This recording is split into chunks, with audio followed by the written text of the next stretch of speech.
नमस्कार, मैं रवीश कुमार। सेना में भर्ती की तैयारी करने वाले नौजवानों में अग्निपथ योजना को लेकर नाराजगी बढ़ने लगी है। सोमवार को इस योजना का ऐलान हुआ कि सैनिक अब अग्निवीर कहे जाएंगे, लेकिन मंगलवार दोपहर तक भावी अग्निवीर आग बबूला हो गए। सड़कों पर उतरने के बजाय इन आग बबूला वीरों को व्हाट्सएप ग्रुप में अपने रिटायर्ड अंकिलों से पूछना चाहिए था कि क्या वे 4 साल के लिए सेना में भर्ती होना चाहेंगे। क्या वे इस देश के युवाओं के लिए अपने व्हाट्सएप ग्रुप में इसी तरह के सपने देख रहे थे।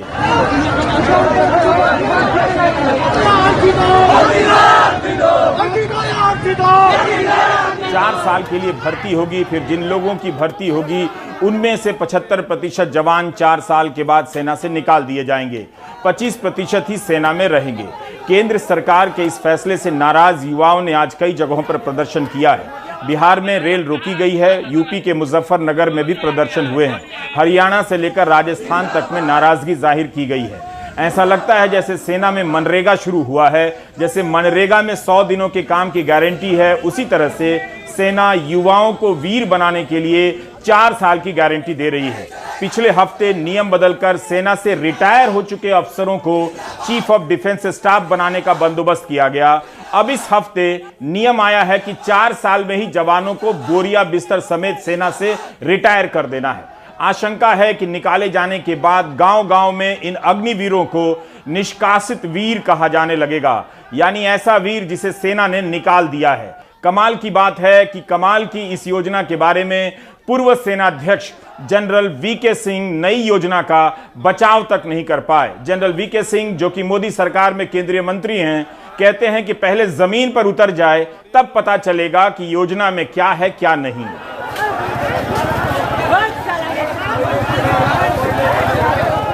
कोई भी नई चीज आती है उसके बारे में तब तक पता नहीं चलता जब तक वो जमीन पर नहीं आती। तो जनरल रह चुके हैं सर। मैं क्या कह रहा हूँ, जब तक जमीन पर नहीं आती मैं इसके बनाने के अंदर शामिल नहीं हूँ, मुझे इसके बारे में ज़्यादा मालूम नहीं है।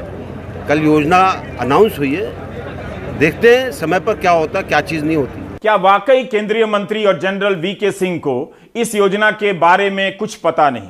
फ्रांस, इजराइल और जर्मनी की सेना से यह मॉडल आया है तो इसकी जानकारी होगी।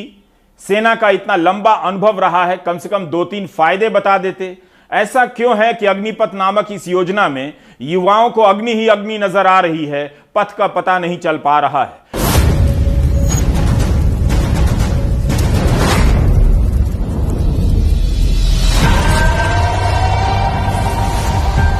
कितनी धूमधाम से इस योजना को लॉन्च किया गया। राष्ट्र सर्वोपरि, देश ही हो जिसकी पहचान। इसके पहले खबरों के माध्यम से अखबारों में कई हफ्ता पहले माहौल बना दिया गया था। रक्षा मंत्री आए, प्रेस कॉन्फ्रेंस में तीनों सेनाओं के प्रमुख भी आए। अग्निवीरों को 4 साल बाद जब निकाला जाएगा तब ये अर्धसैनिक बल पुलिस में जा सकते हैं। क्या युवा और ऊर्जावान बने रहने का हक पुलिस और अर्धसैनिक बलों को नहीं है? जो सैनिक 4 साल बाद सेना के लिए फिट नहीं होंगे, वो अर्धसैनिक बलों और पुलिस के लिए कैसे फिट हो जाएंगे? सीमा सुरक्षा बल तो सीमाओं पर रहता है, आईटीबीपी भी मुश्किल पहाड़ों पर तैनात रहती है। इनके अफसर ही कहते हैं कि हमारी भूमिका भी सेना के जैसी ही है, कम नहीं। किसी ने सोचा कि 4 साल बाद जिन 75% जवानों को निकाला जाएगा उनके मनोबल पर क्या असर पड़ेगा? जिन्होंने किया कतरा कतरा देश के नाम।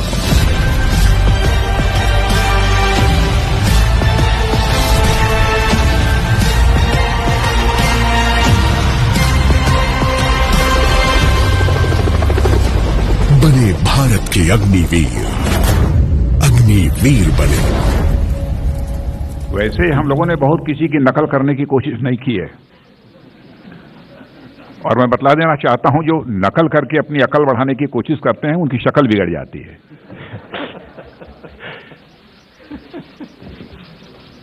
ये है, ठीक है, स्टडी किया है, क्या है स्ट्रक्चर, कैसे सिलेक्शन का क्या प्रोसेस है, दूसरी कंट्रीज का भी स्टडी किया है हम लोगों ने, लेकिन बहुत सोच समझकर इस कंट्री के इंटरेस्ट में, यहाँ के नौजवानों के इंटरेस्ट को देखते हुए यह फैसला किया गया है। मित्रों, एक चीज मैं क्लैरिफाई कर देना चाहता हूं यहाँ पर कि आपको आगामी 1-2-3 दिन के अंदर ही ये देखने को मिलेगा बहुत सारे मंत्रालयों के द्वारा और कुछ राज्य सरकारों के द्वारा भी। ये उन्होंने अपनी सहमति व्यक्त की है, इसलिए मैं यह बात कह रहा हूं कि अग्निवीर से जो एग्जिट लेंगे 4 साल के बाद, तो इन राज्यों में अथवा मंत्रालयों में जो चाहे पब्लिक सेक्टर अंडरटेकिंग्स होंगी, इंडस्ट्रीज होंगी, बहुत सारे ऐसे कारपोरेशंस होंगे, तो जॉब अपॉर्चुनिटीज जो हैं उनमें इनको प्रायोरिटी देंगे। वो यह सबने इच्छा व्यक्त की है। जिन विभागों की नौकरियों के इंतजार में साल साल निकल जाते हैं, उनकी इच्छा के नाम पर इस योजना का फायदा गिनाया जा रहा है कि राज्य सरकारें और तमाम विभाग अपनी नौकरियों में इन्हें प्राथमिकता देंगे। 4 साल लगाकर तैयारी करो और 4 साल में बाहर आ जाओ। क्या इसके लिए ट्रेनिंग देकर प्राइवेट सेक्टर के हाथों में सैनिकों का दस्ता सौंपा जा रहा है? यह भी सवाल उठ रहा है। क्या कोई नहीं पूछेगा कि आप में कुछ तो कमी होगी जिसके कारण 25% में नहीं आए सेना में जाकर भी, तो आपका रेट यानी आपकी सैलरी कम होगी। इस तरह से प्राइवेट सैलरी के बाजार में सैनिकों का भी भाव गिर सकता है। इसकी क्या गारंटी है कि 4 साल में रिटायर कर देने का फॉर्मूला अर्धसैनिक बलों और पुलिस के लिए नहीं आएगा? जो फॉर्मूला सेना में चल सकता है वो इनमें क्यों नहीं चलाया जाएगा? सबसे बेहतरीन 4 साल होंगे, मैं विश्वास दिलाता हूं इन नौजवानों का। आपको पता है जब सेनाओं में भर्ती होने के लिए जो रोमांच है, जो देश प्रेम है, देश के लिए सेवा करने की जो भावना है, वही लोगों को आज भी आकर्षित करती है, वही इन अग्निवीरों को आकर्षित करेगी। और इसके अलावा मैं ये बताना चाह रहा हूँ कि 4 साल की नौकरी दोनों तरफ से ठीक है। कुछ लोग जो ज्वाइन करेंगे वो पहले से ही दृढ़ निश्चय कर चुके हैं कि वो आगे भी काम करना चाहते हैं, एंड वो मेहनत करेंगे, सिलेक्ट होंगे, मेरे को पूरा विश्वास है। और कई लोग ऐसे हैं जो ये 4 साल का स्किल सेट लेके, जो उनने सीखा है सेना की नौकरी करके, वो वापस जब सिविल लाइफ जाएंगे, उनका फ्यूचर मेरे को पूरा विश्वास है और भी ब्राइट होगा।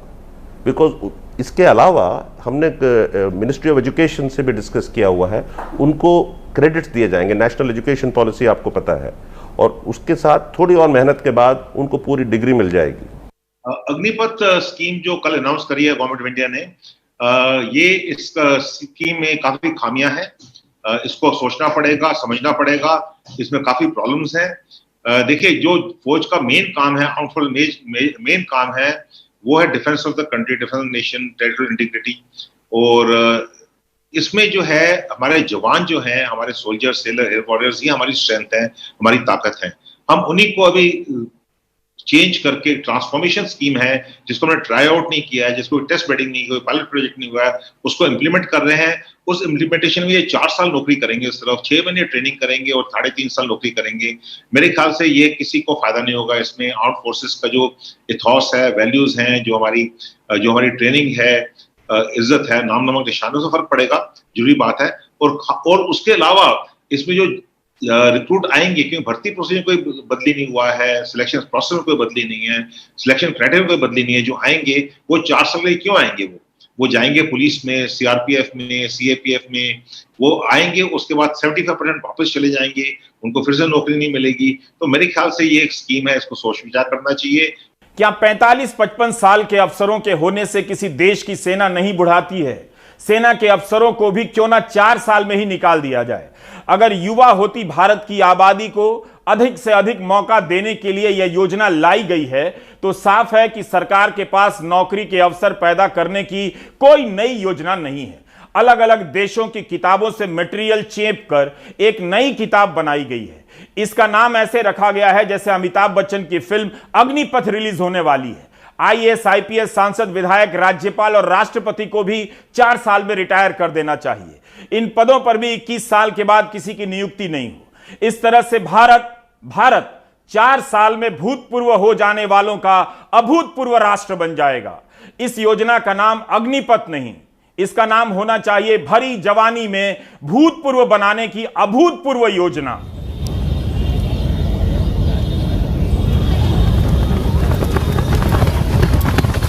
हबीब साहब के कैमरे के लेंस में दूर किसी छोर से पारदर्शी सीना चौड़ा किए चले आ रहे इन नौजवानों को देखिए, इनके हौसलों को महसूस कीजिए। जिस तपती मिट्टी पर दौड़ रहे हैं वह भी किसी अग्निपथ से कम नहीं।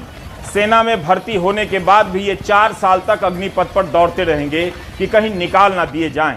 ऐसा लगता है कि सेना भर्ती नहीं करेगी बल्कि 4 साल ट्रेनिंग देगी, उसके बाद इनकी भर्ती कहीं और होगी। 4-4 साल से तैयारी कर रहे इन नौजवानों के सपनों पर बिजली गिर गई है कि भर्ती होगी तो 4 साल में ही रिटायरमेंट हो जाएगा। सेना में भर्ती होते ही सगाई हो जाती थी, शादी हो जाती थी। अब तो भर्ती होने के बाद इंतजार होगा, लड़का 25% में आएगा तभी शादी होगी। सेना में भर्ती केवल नौकरी का मामला नहीं है, इनके भीतर एक सपना भी होता है जो इन्हें देश के नाम पर दिन रात इसी तरह मैदानों में दौड़ाते रहता है। अब उस सपने को इस दौड़ से निकाल दिया गया है। इन्हें एक तरह से 4 साल के बाद भाड़े के सैनिक के रूप में काम करने लायक बनाया जा रहा है। यह कैसा नियम आया है कि युवाओं के मन में ढेर सारे सवाल पैदा हो गए हैं।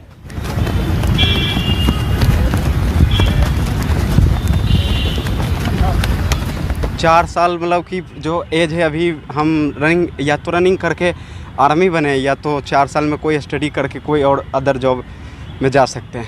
अगर 4 साल अगर स्टडी करके अगर आर्मी में चल गए, अगर फिर उसके बाद बोल रहे हैं 4 साल ही जॉब रहेगा, तो फिर उसके बाद फिर ये ऑप्शन नहीं रहेगा 4 साल पढ़ाई का अदर जॉब के लिए। पहले जैसा कर देगा तो हम लोग बहुत खुश हो जाएंगे। और हम लोग 2 साल से 3 साल से मेहनत कर रहे हैं, और इस तरह से कर देगा कि 4 साल का ड्यूटी करना है, फिर उसके बाद 4 साल के बाद न उतना रिटायरमेंट दे रहा है ना पेंशन दे रहा है, तो हम लोग क्या करेंगे? 4 साल के बाद आएंगे ना घर में चूल्हा जुटेगा, ना घर बना पाएंगे, ना बहन को शादी कर पाएंगे, तो क्या कर पाएंगे हम लोग? हमारे पापा बूढ़ा बूढ़ी हो गए, वो उनको उम्मीद लगा हुआ है कि मेरा बेटा सेना में जाएगा, रक्षा करेगा, जरा सेवा करेगा, हम लोग को भी देखभाल होगा, भाई बहन को पढ़ाना है, लिखाना है। हम लोग बहुत दिन से फिजिकल तैयारी कर रहे हैं, 2 साल से वैकेंसी नहीं आ रही है। हम लोग को आशा और विश्वास मिल रहा है कि आएगा, अभी तक आई भी नहीं, और उसके बाद सूचना आया 4 साल ही नौकरी करेंगे। तो कैसा आपको सुन के क्या लगा कि 4 अच्छा, बिल्कुल अच्छा नहीं लगा सर। सर हम आर्मी का तैयारी करते हैं, ठीक है सर। सर मेरा एज भी ख़त्म हो गया, फिर मतलब 22.5 21 मतलब 23 लगभग होने जा रहा है।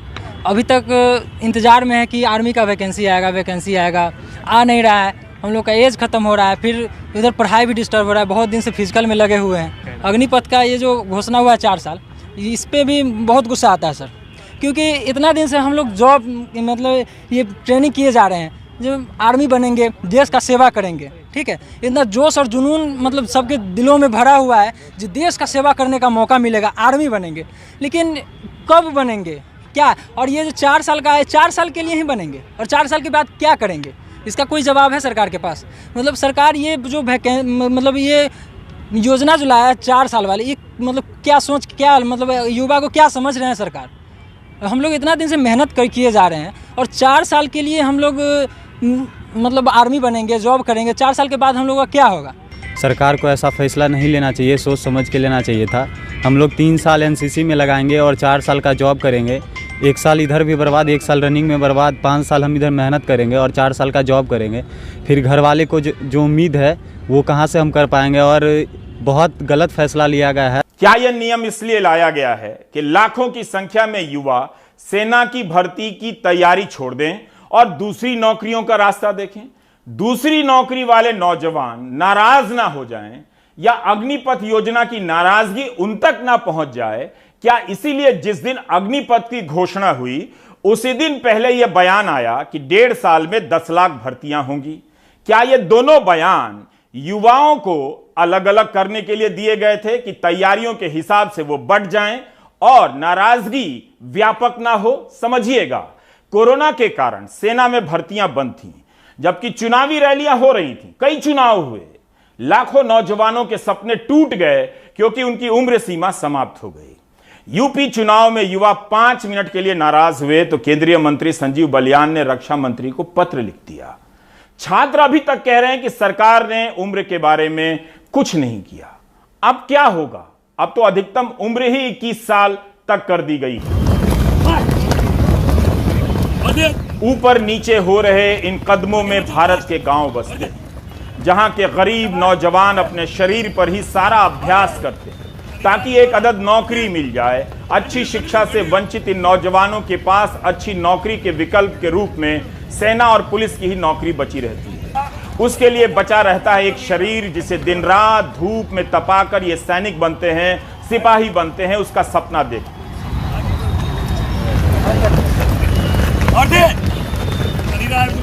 सोचिए आज इनके पांव कितनी मुश्किल से हवा में ऊपर नीचे हो रहे होंगे जब पता चला होगा कि भर्ती के बाद 4 साल की ही नौकरी होगी। इन नौजवानों ने हर गलत का समर्थन किया, बिना नियम कानून के किसी के घर पर बुलडोजर चला तो सपोर्ट किया, महंगाई का सपोर्ट किया, गोदी मीडिया पर नफरती डिबेट का सपोर्ट किया, खाने पीने के नाम पर किसी को भीड़ ने मार दिया उसका सपोर्ट किया। अच्छा खासा एक मुल्क इनके सपनों में धर्म का चेहरा लेकर आने लगा।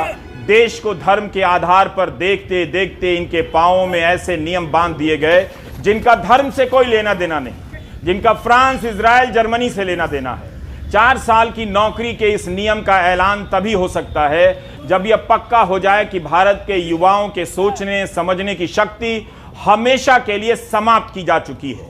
गोदी media, WhatsApp group, IT cell, Akshay Kumar की फिल्मों ने उन्हें आज के लिए तैयार कर दिया। फिर भी जिससे पूछो पता नहीं क्यों इस नियम का विरोध कर रहा है। जो ये वैकेंसी आई है 4 साल की, इसको देख करके आपको क्या मन में लगता है? ये सर जी वैकेंसी से हम नाराज है। सरकार जो फैसला ली है अपन निर्णय, इससे सर जी हम बहुत नाराज हैं। लगभग 3 साल कोरोना खा गया और उससे पहले हम लोग तैयारी कर रहे हैं। हाँ। और उसके बाद अब भर्ती आई भी तो 4 साल के लिए। हाँ। हम लोग सर जी 4 साल भर्ती होने के बाद फिर 4 साल नौकरी करने के बाद फिर कहाँ जाएंगे सर जी? उसके बाद हम लोगों का कुछ नहीं हो पाएगा। तो मतलब फिर आप बहुत निराश हो गए इसको लेकर? बिल्कुल बिल्कुल सर, इसको लेकर एकदम। तो राहुल की तरह और भी बहुत से लोग हैं, हम उनसे जानने की कोशिश करेंगे। क्या नाम है आपका? प्रीतम शर्मा। प्रीतम, आपको क्या लगता है, आप जो ये वैकेंसी आई, आप भी तैयारी, कितने साल से तैयारी कर रहे हो? सर 3 साल से। 3 साल से। आपकी एज कितनी बची हुई है? 19 साल सर है। अभी 19 साल, अभी आपकी एज बची हुई है। सर। तो आप ये बताइए कि आपको क्या उम्मीद है, और ये इस नौकरी से 4 साल में अगर गवर्नमेंट ने निकाला है तो फिर इसमें बुराई क्या है? सर 4 साल के बाद हम कहाँ जाएंगे? उसके बाद क्या फिर यह सरकार बस बच्चों को मूर्ख बना रही है, और उसे 4 साल के बाद हम कहाँ जाएंगे उसके बाद? और हमारे आगे भविष्य और हमारे घर परिवार और सब बच्चे मतलब कहाँ जाएंगे उसके बाद? क्यों आपको लगता है कि नौकरी लंबे समय के लिए करना चाहिए? और ये सर इससे अच्छा है एसआई और यूपी पुलिस में नौकरी करें लंबे समय तक के लिए, और ये सरकार हम लोगों को बस मूर्ख बनाती जा रही है। ये सरकार सिर्फ मूर्ख बना रही है, नौजवान कह रहे हैं। मैं सोच रहा था नौजवान ये कहेंगे कि गोदी media, WhatsApp university, IT cell ने उन्हें मूर्ख बना दिया। अब एक बात ध्यान से सुनिए। सितंबर 2013 में हरियाणा के रेवाड़ी में भूतपूर्व सैनिकों और अफसरों की एक बहुत बड़ी रैली होती है।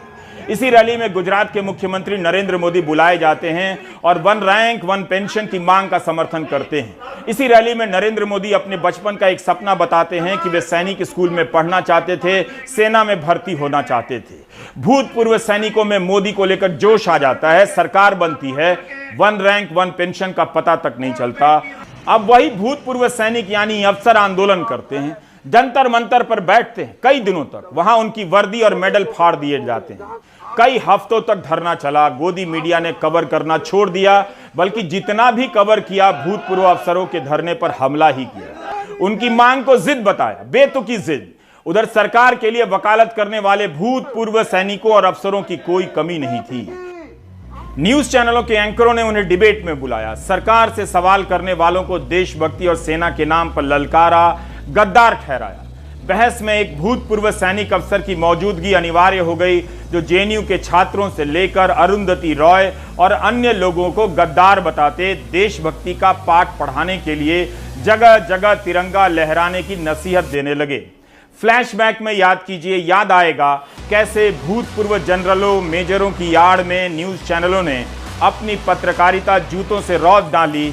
दर्शकों को लगा कि जनरल साहब बोल रहे हैं, गलत नहीं बोल सकते। इसी तरह के डिबेट में मेजर जनरल जीडी बख्शी का गुस्सा देखते बनता था। अब जब यही जीडी बख्शी अग्निपथ योजना की आलोचना कर रहे हैं, तब इसका मतलब है कि इस योजना में बहुत कुछ अच्छा नहीं है। अक्षय कुमार तो आज इतिहासकार बने हैं, उनसे बहुत पहले हम सभी के सबसे सम्मानित मेजर जनरल जीडी बख्शी ने द सरस्वती सिविलाइजेशन पर किताब लिख डाली थी।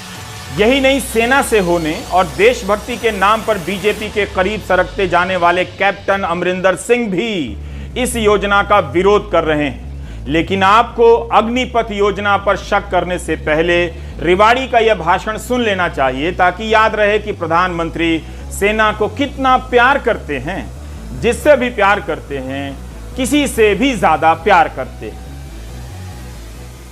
मित्रों, मैं चौथी कक्षा में 2 रुपये जमा किए और 2 रुपये जमा करके मैंने जिंदगी में पहली बार पोस्ट ऑफिस देखी। पोस्ट ऑफिस के पोस्ट मास्टर की मदद ली। उनको मदद लेकर के मैंने मनी ऑर्डर किया जामनगर सैनिक स्कूल को। उनसे मैंने प्रोस्पेक्टस मंगवाया।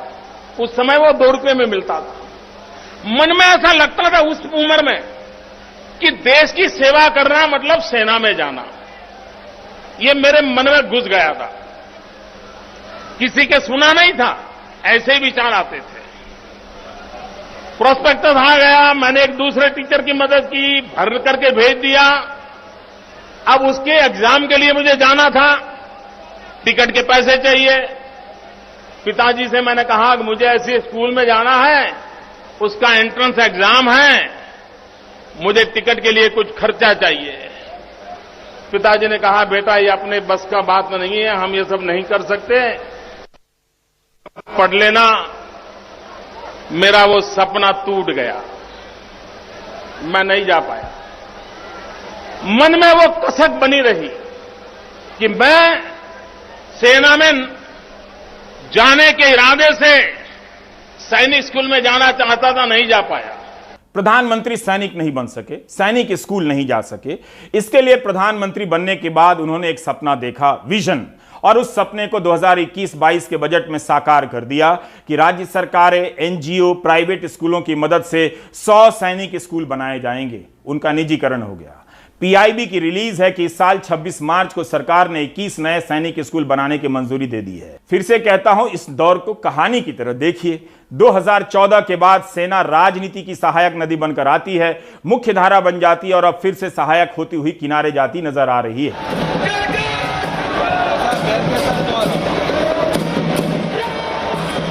यही समझना है। जो जोश सेना से राजनीति में आता था, अब धर्म से आने लगा है।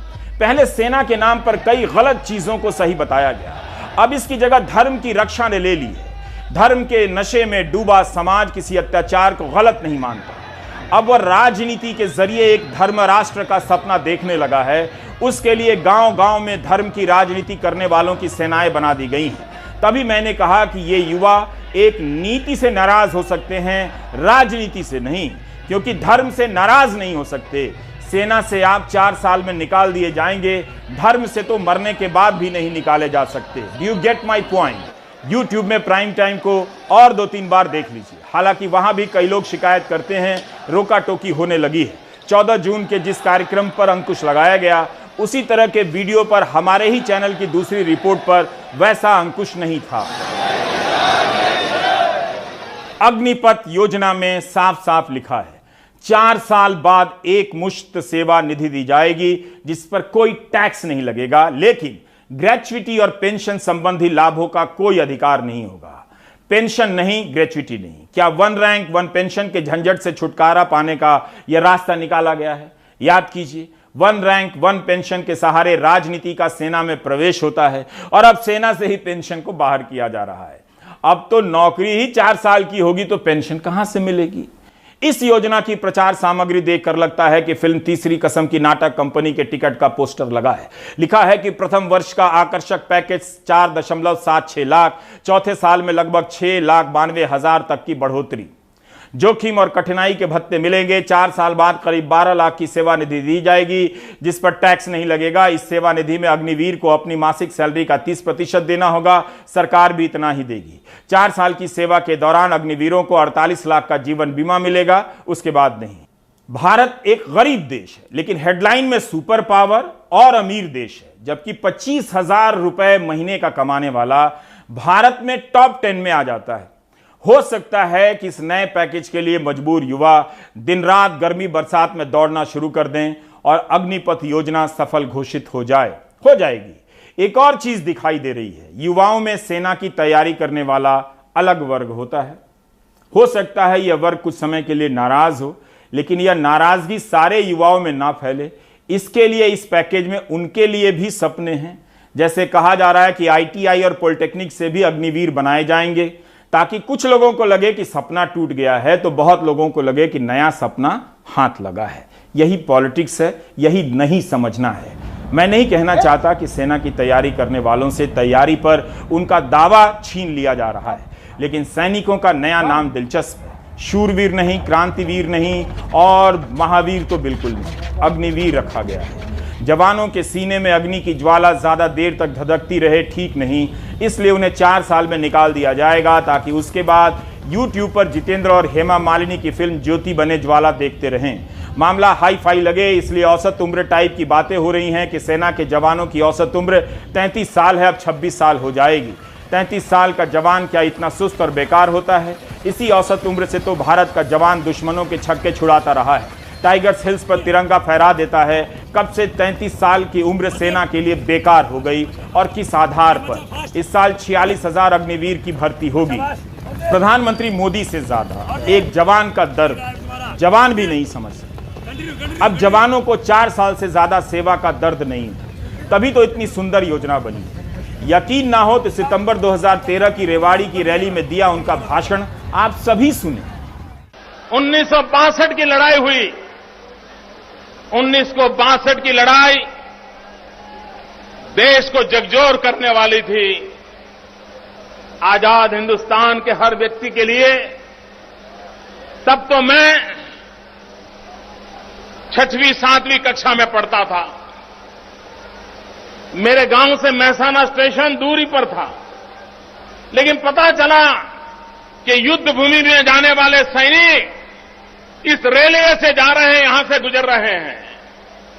तो कुछ सामाजिक संस्थाएं रेलवे स्टेशन पर सेना के जवानों की विदाई के लिए, उनकी हौसला अफजाई के लिए वहां पर मिठाई, चाय, नाश्ता, ढोल नगारे बजा रहे थे।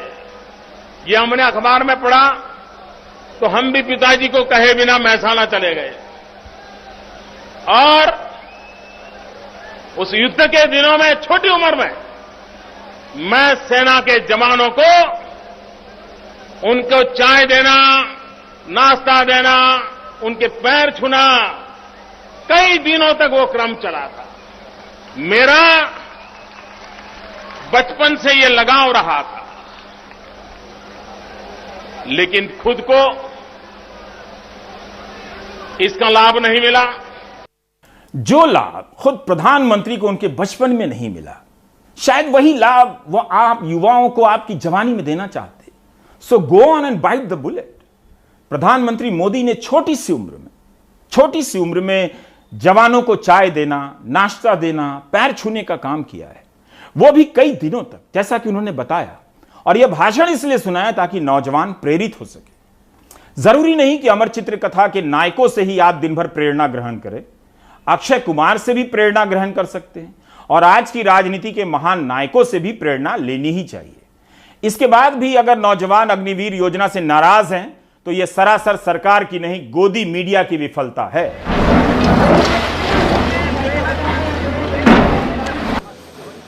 भारत के युवाओं ने जिस तरह से बिना किसी अदालती प्रक्रिया के किसी का घर ढहा देने की कार्रवाई पर खुशी जाहिर की है, भरोसा रखना चाहिए कि जल्दी ही ये युवा अग्निपथ योजना का भी समर्थन करेंगे। जब दूसरों का घर ढहा देना भा सकता है तो अपना घर बनने से पहले ही ढहा देने की इस कार्रवाई पे वे दिल जरूर लुटाएंगे। यही वो युवा हैं जिनमें से ज्यादातर ने महंगाई और बेरोजगारी का सपोर्ट किया, जज के फैसले से पहले बुलडोजर के फैसले को सपोर्ट किया। इन पर भरोसा रखिए और गोदी मीडिया की ताकत पर भी।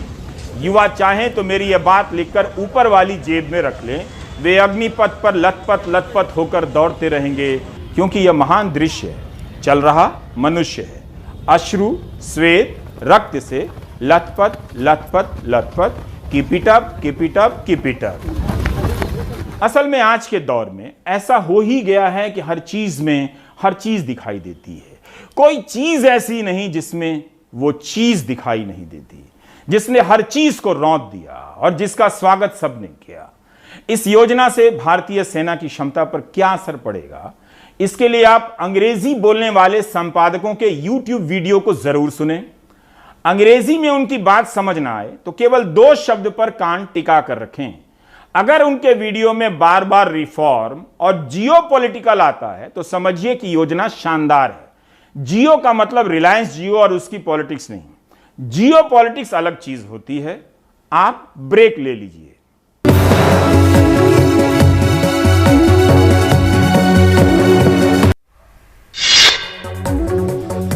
नेशनल हेराल्ड मामले में राहुल गांधी से ईडी ने लगातार तीसरे दिन पूछताछ की है। ये पूछताछ पूरी हो चुकी है। उन्हें फिर से शुक्रवार को बुलाया गया है।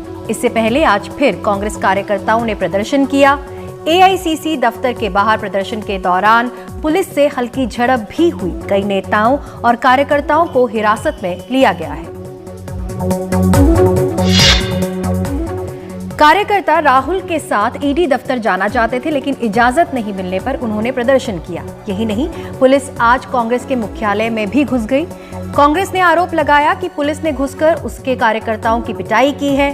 कार्यकर्ताओं को जबरन रोकने या ले जाने की तस्वीरें भी घूमती रहीं। महिला कार्यकर्ताओं को भी पुलिस ने नहीं छोड़ा। एक प्रेस कॉन्फ्रेंस कर अशोक गहलोत, भूपेश बघेल ने मोदी सरकार पर हमला बोला। अशोक गहलोत ने कहा, पिछले 8 साल देश के लिए काला अध्याय है। सिर्फ एकमात्र राहुल गांधी ही हैं जो खुलकर बेखौफ मोदी सरकार का सामना कर रहे हैं और इसीलिए उन्हें टारगेट किया जा रहा है। कांग्रेस के प्रवक्ता रणदीप सुरजेवाला ने कहा कि कांग्रेस मुख्यालय में दरवाजे तोड़े गए और अंदर घुसकर नेताओं को पीटा गया। ये दिखाता है कि प्रजातंत्र की हत्या हुई है।